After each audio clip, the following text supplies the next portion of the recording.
Okay, sorry.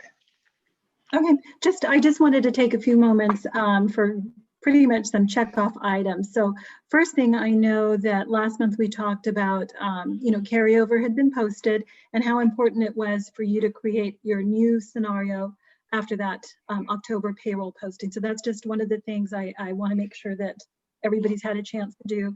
The reason behind that is we want to make sure that any assignments that are currently reflected in payroll are pulling into your scenario. And that way, if you see a discrepancy, then you can address it. And what that will do, it'll help avoid at year end, you perhaps being overcharged or seeing over expenditures where you didn't anticipate. The other checkoff is to ask yourselves right now, is my spending plan on track for both my personnel and my supplies?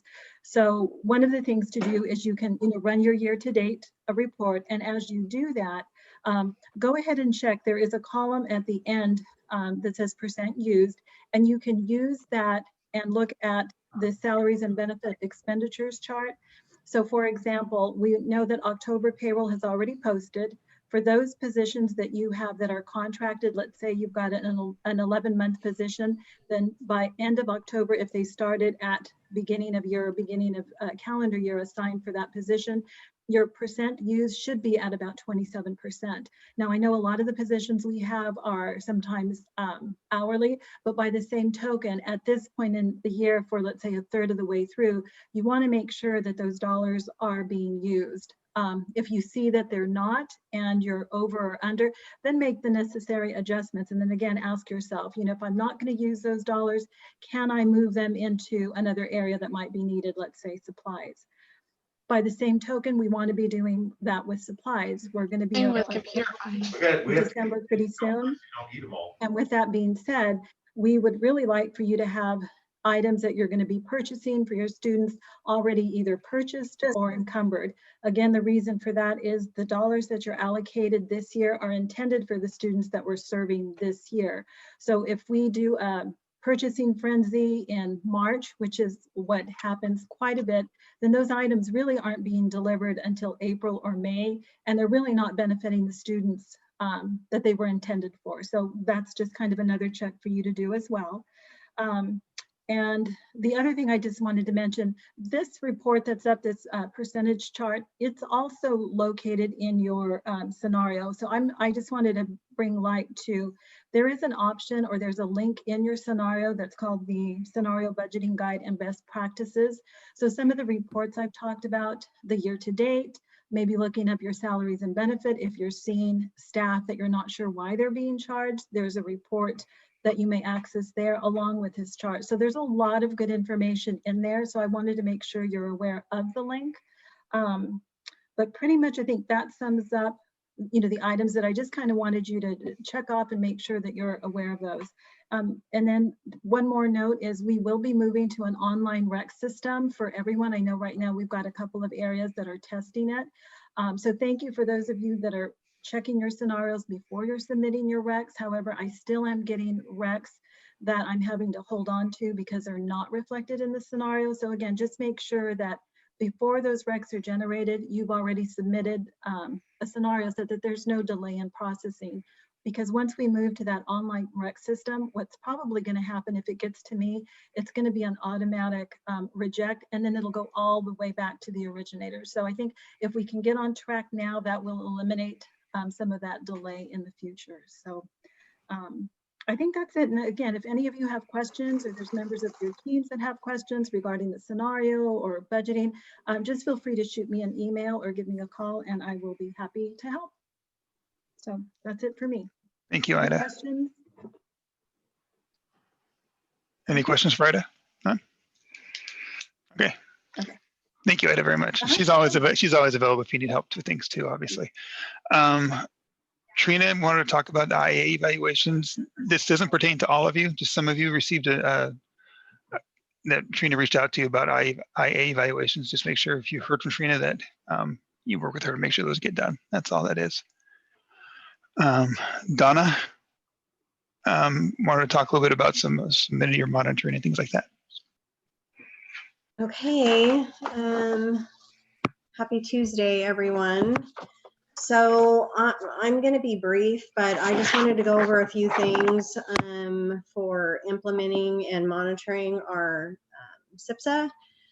So for those of you that are new to the process, the way that we monitor the activities and the effectiveness of the goals in our site plan is through the mid-year and the annual monitoring report.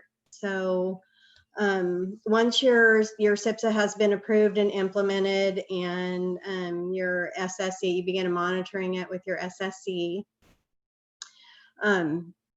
You know, there's the continuous cycle that we use, and that gauges the improvement of student performance, evaluation of goals, and the way that we do that is with data. So you will look at your data and decide on 2 or 3 good goals. Don't make 5 goals because it's too much. It's much better to just focus on a couple of areas. So one of the things, for example, one of the things that you could do for a goal, let's say you want to improve 5% in, you know, certain math objectives, you could hire staff, and you could you need to identify students that you would target for the services. You could buy curriculum, materials, or equipment.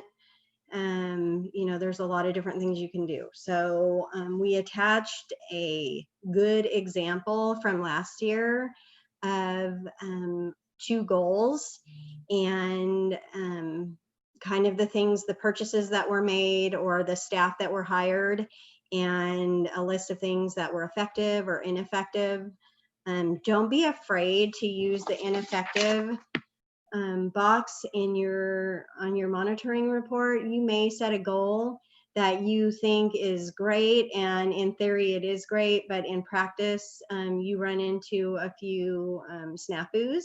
It's always a good thing to note that, so that you can not repeat history down the road, or maybe somebody that comes after you will not repeat bad history down the road. So that's pretty much all I have. Really look at this if you're new. If you have any questions, no matter what they are, don't think they're dumb or you don't want to ask. You can ask us now, or you can ask later. We can walk you through it, Gary, or myself, definitely. The only other thing I have is, I know a lot of you are putting together EL folders. If you're new, and you need help with that, we can, I have some sheets that are going to go out that Maya actually created, and they explain how to create a brand new EL folder, what to do if you're just adding to an EL folder, or creating an RFEP folder that for a student that we received that was reclassified perhaps out of the district. So if you have any of those questions, you need help, you need supplies, just let me know. That's all I got. Thank you, Donna. And just remember, I mean, our job here is to support you guys. You're busy enough, and you've got so many different hats you have to wear. If you have any questions all with the EL folders or anything like that, you know, we can Zoom with you and talk about it, or come out to your school site and sit down and help you make a couple folders, whatever you need. That's what we're here for. A couple of reminders. Gate plans were due the 1st of the month, and we've received about a third of them. So if you could remind your gate coordinators to please make sure those get submitted. And we, you know, that first of the month deadline was a self-imposed district one, so we're not really being too strict or hardcore about collecting those on that time, because we know as students come back, some plans are adjusting and changing. But if we can get those in as soon as possible, that would be good. And then also a reminder, we do have our DAC meeting coming up on the 18th. So please make sure you have a representative there, that it will be via Zoom, of course, from 9 to 10:30. And for your Title I schools, just make sure that you're holding your parent meetings, and all the documentation is submitted to Trina by the 13th, which is just a couple of days away. Moving on to the SIPSA, just real quick before we let everybody go, there is, thanks to Clovis North, their they asked for something and I thought was a great idea. A lot of schools in the district are using the Positivity Project now. I know last year there were several blurbs of different programs provided as far as just the wording that you could use in your SIPSA plan. So one of those for the Positivity Project has been added, and all of those are in the DocuShare file you have access to. So that's kind of a nice thing. So those of you that are experienced in pros and have no questions about the SIPSA, that's kind of the end of our general meeting. We just want to touch base and give you a couple reminders. But from here on out, we're going to be going over the SIPSA, how to fill it out, and answer some questions along the way. So if you want to hang around, you're more than welcome to. If you don't want to, if you're good to go on the SIPSA, thanks for coming. It's good to see your guys' faces, even little tiny squares. Excuse me. A couple things about the SIPSA, moving on. Keep in mind, the only thing you need to fill out once you log into DTS is the About This School section, the purpose and description, and then comprehensive needs. We'll go over all these real quick. Let me log in real quick and show you what we're talking about.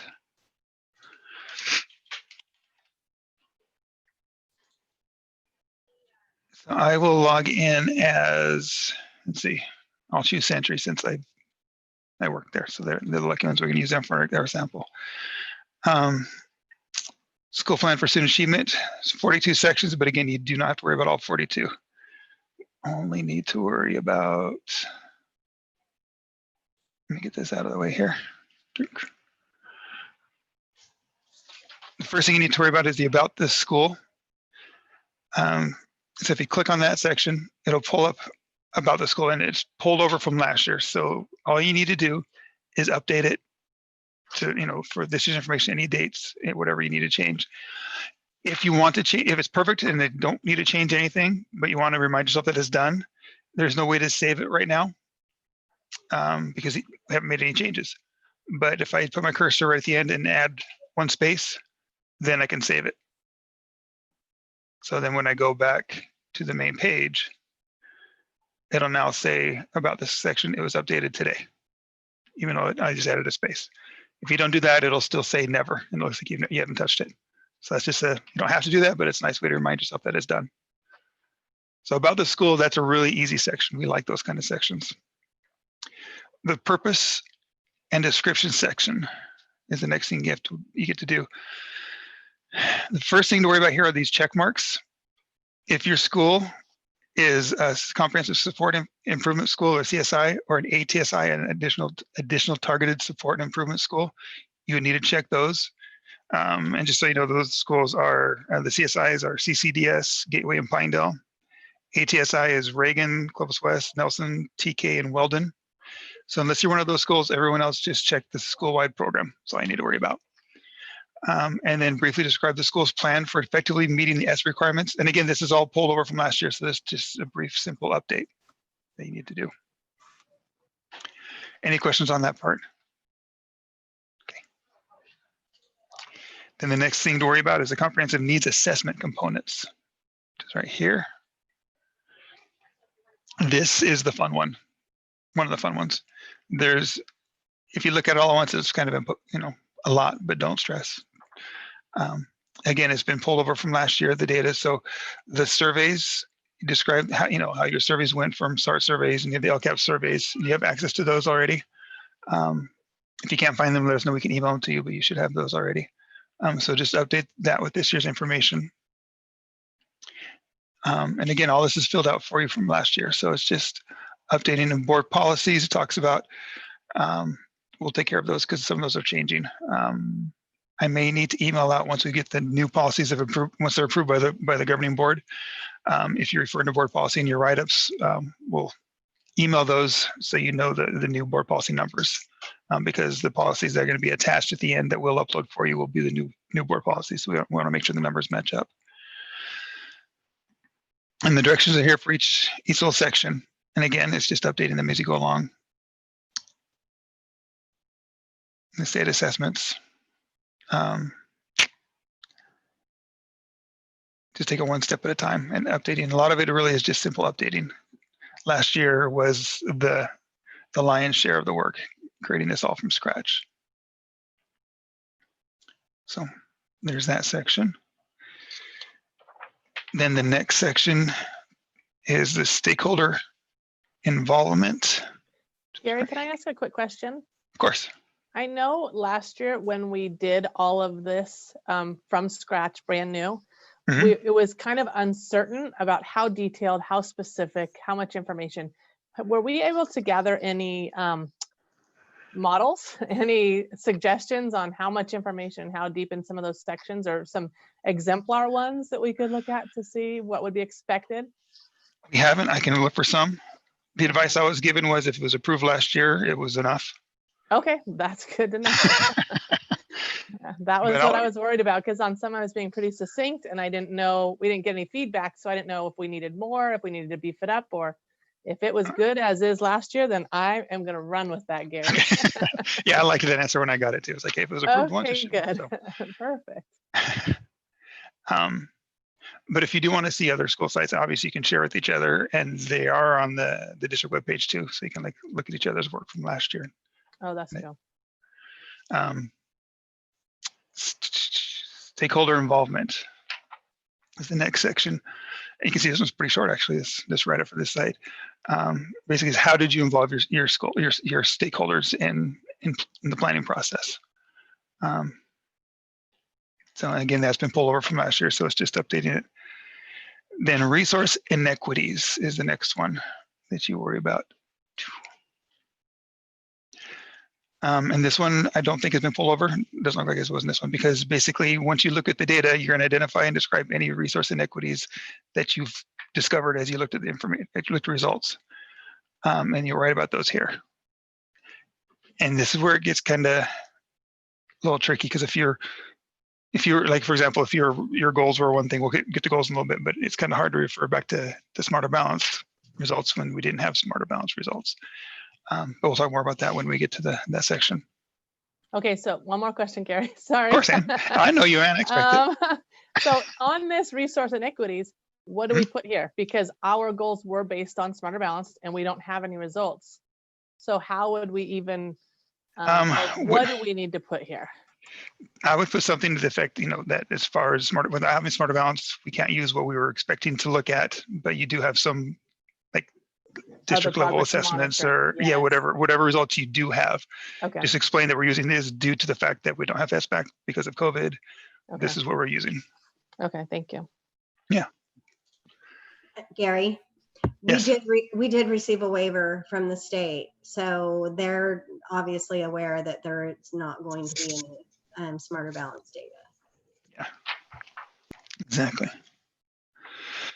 Planned improvement goals. So down here, there's place for 5, but like Donna was saying, 5 big goals would be tough to do. It might be better to have 2 or 3 focused goals. And on these check boxes here, if you only have 3 goals, you just uncheck these boxes here. And then when it prints out your final copy, it will just exclude those from the format. But if they're checked, then it'll print out blank goals. So just make sure those are unchecked for ones you're not using. Okay, can I jump in real quick again? Please. So the one page kind of example that I used in my section for the monitoring report, I'm going to go ahead and give a shout out. So that belonged to Lincoln Elementary. And these goals that they have written, they're really good goals. They're solid, and you can see how many supporting, they have, they bought equipment, they bought, they implemented iReady. There's just a bunch of things that you can use to support it. So whatever goal that you come up with, like I know a lot of you, like Gary talked about using Project Positivity, you can write things into your SIPSA, and then that will allow you to spend on items that you can use to support that and support your goal. So that's an important point there, Donna, is if you're going to spend money on anything, pretty much it needs to be mentioned in your SIPSA. So it has to be able to support one of your goals. So make sure you include that. Thank you. Okay, so to fill out the goal section, again, it's just fill the blanks. They've been pulled over from last year's, and so it is okay to have the same goal. When it comes to monitoring their goal or how well it's coming, if it was based on SBAC, then it's still in progress because we don't know how we did. We're still working on it, kind of thing. So we just list the goal here, and then the identified needs. Excuse me, and it does have the directions there. I don't want to spend time to read it all to you, but it's there. And then the amounts, if you have any question of amounts, you have your budgets. You have Ida is available to access. I mean, she's brilliant with the budget thing, so she can always help with those things as well. I know I'm going pretty quickly, but is there any questions on the goal strategies and expenditures plan to? Gary, I have a quick question on the budget. I remember last year, I believe they put the budget in for us, the numbers and stuff. Is that something that we're going to continue? We don't have to worry about that? They put these numbers in for you last year? Correct. I believe so. I will check with Ida, see if she's able to do that. Thank you. Yeah. Because I know the bulk of the budget stuff we can, but I'll double check on that one. Thank you. Yeah, I believe we didn't actually put anything in on ours. All we did was attach page 6. Okay. So we didn't actually on the proposed expenditures, we put nothing for that. We just attached page 6 as one of the attachments.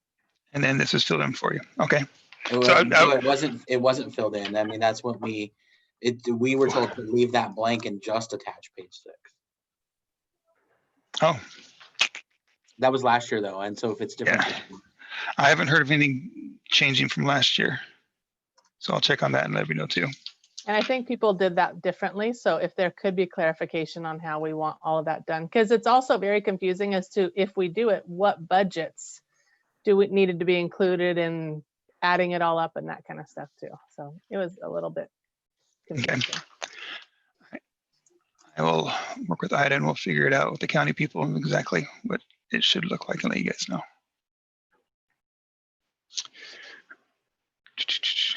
So kind of along that same line as the budget summary. This is one thing you get to worry about. Did you guys input this last year? All these numbers? I've seen some head nods, some head shakes. Some did, some didn't. Okay. So I'll get some clarification on that also. Because the budget thing is the majority we put in. But I'll double check on this one also. Yeah, we have this information, so there's no reason for you to do it. We can do it for you, which would be nice. One less thing for you to worry about. School site council membership. This is pretty straightforward. It's just your principal and the parents, and just list the new members of your school site council. We like the easy ones like that.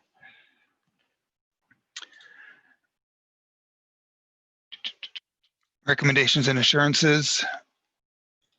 This is the page where you had your ELAC look it over and the data was adopted by your SSC.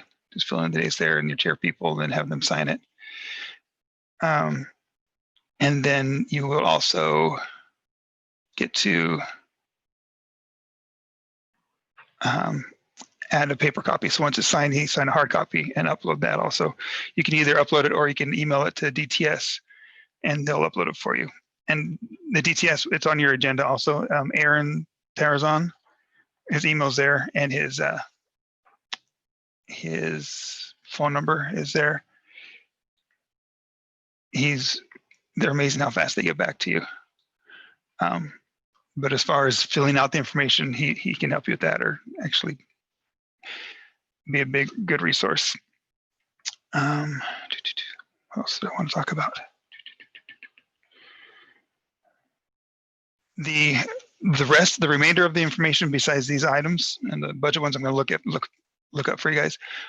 Everything else you don't need to worry about. Our goal is to have that uploaded for you by next week. It's going to be a tight stretch, but that's what we're going to try to do. Because the whole thing is due December 18th, which is the Friday before winter break.